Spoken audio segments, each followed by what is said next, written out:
பிரான்சின் காலநிலை மாற்றத்திற்கு எதிரான போராட்டத்தின் ஒரு பகுதியாக இறைச்சி நுகர்வை குறைக்க வேண்டும் என அரசாங்கம் தனது புதிய உணவு மற்றும் காலநிலை கொள்கைகளை பரிந்துரை செய்துள்ளது.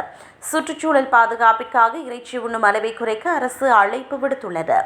பிரான்ஸ் அரசாங்கம் இந்த கோரிக்கையை விடுத்துள்ளமை இதுவே முதன்முறையாகும்.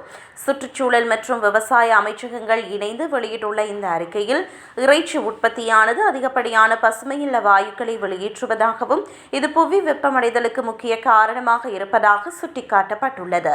இந்த திட்டத்தின்படி மக்கள் தாவர வகை உணவுகளுக்கு அதிக முக்கியத்துவம் அளிக்க வேண்டும் என்று வலியுறுத்தப்படுகிறது. குறிப்பாக பருப்பு வகைகள், காய்கறிகள் மற்றும் பழங்களை அதிகம் உட்கொள்வதன் மூலம் கார்பன் வெளியீட்டை கணிசமாக குறைக்க முடியும் என்று நிபுணர்கள் நம்புகின்றனர். அரசு நேரடியாக கட்டுப்பாடுகளை விதிக்காவிட்டாலும் பாடசாலைகள், அரசு உணவகங்கள் மற்றும் பொது நிறுவனங்களின் இறைச்சி இல்லாத உணவு திட்டங்களை அதிகப்படுத்த திட்டமிட்டுள்ளது.